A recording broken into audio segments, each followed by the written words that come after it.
out a program as compared to a contract that provides a good or a service. A subgrant provides goods or services that are ancillary or part of the operation of the federal program. A subgrant is not subject to the compliance requirements of the federal program, or none of the above. A contract and a subgrant are the same.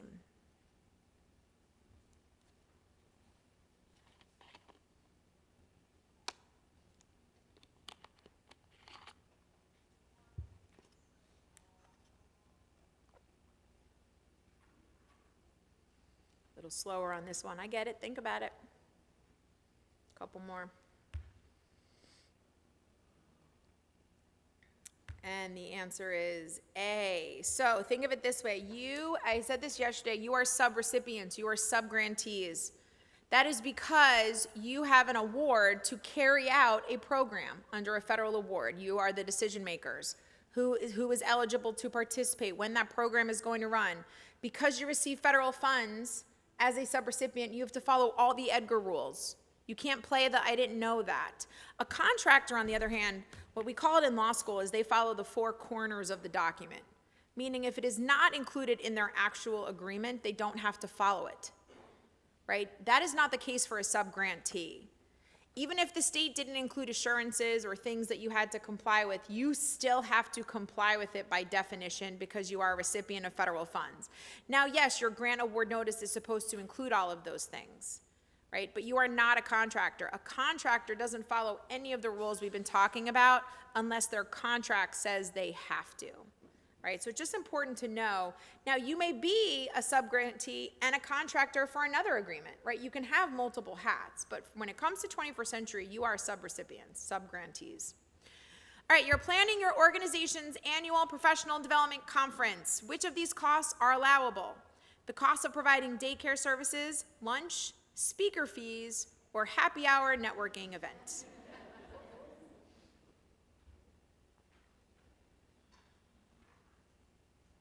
This is your softball, yeah. Which one of these is allowable as a conference fee to your federal grant? That's right, the speaker fees. So what's interesting is if you're gonna hold a conference, you actually can charge the costs associated with finding available daycare, but you cannot provide daycare. So like if you were gonna send out an employee to find daycares in the area that are available for your attendees to access, that would be an allowable charge. You just can't provide the daycare. We've already talked about food, and unfortunately it's the happy hour piece. That's unfortunately the problem. Okay, our last question with our last minute.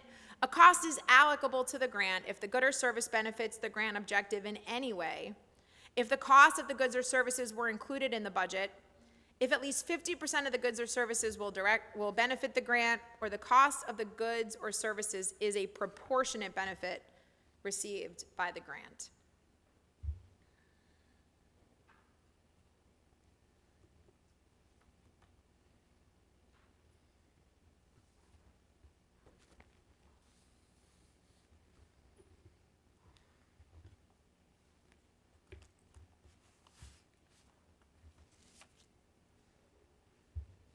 Oh, I'm supposed to go to 9:45? That was 9:30. Sorry. I have another 50 minutes now. I thought I had 90 minutes. All right.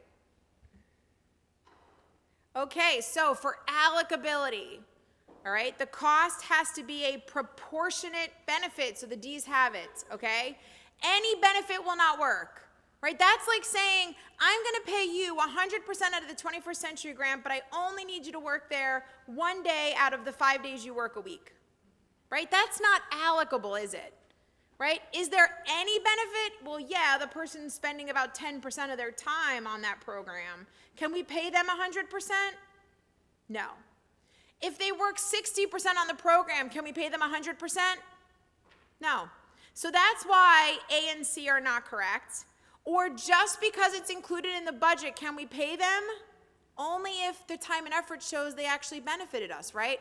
Remember that time and effort, it's a process, right? So you budget and you submit that budget to the state on how you think your employees are going to work, You pay your employees based on how you think they are going to work. They submit time and effort to you to tell you how they actually worked, and then you reconcile that. So it doesn't become an allowable charge, really, until that end piece, to make sure they worked how you thought they were going to work. All right, and that's what allocability says.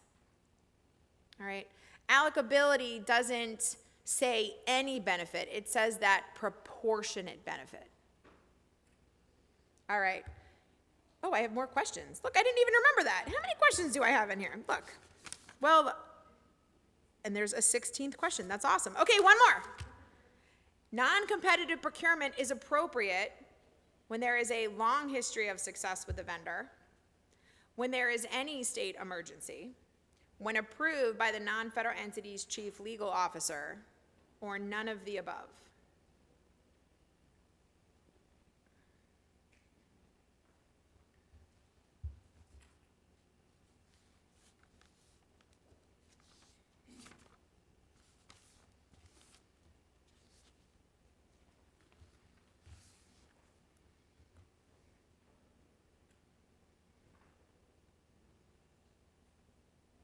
It went from 41 back down to 39. Someone changed their mind.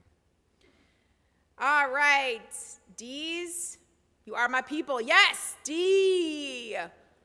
It is not A because nobody cares. It is not B. That's actually not true.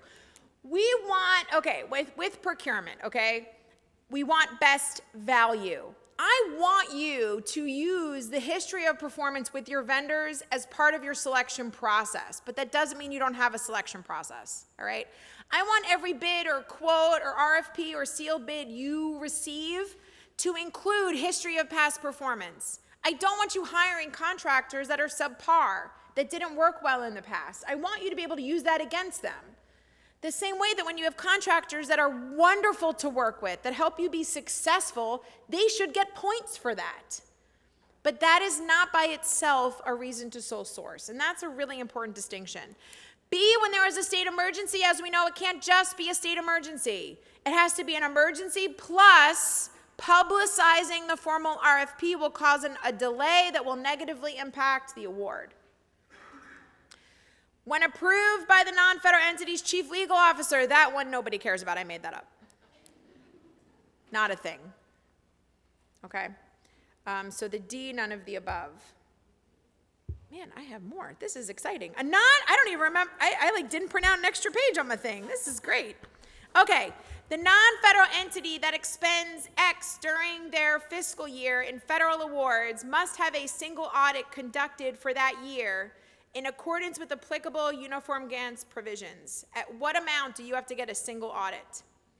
This was a change back in 2014.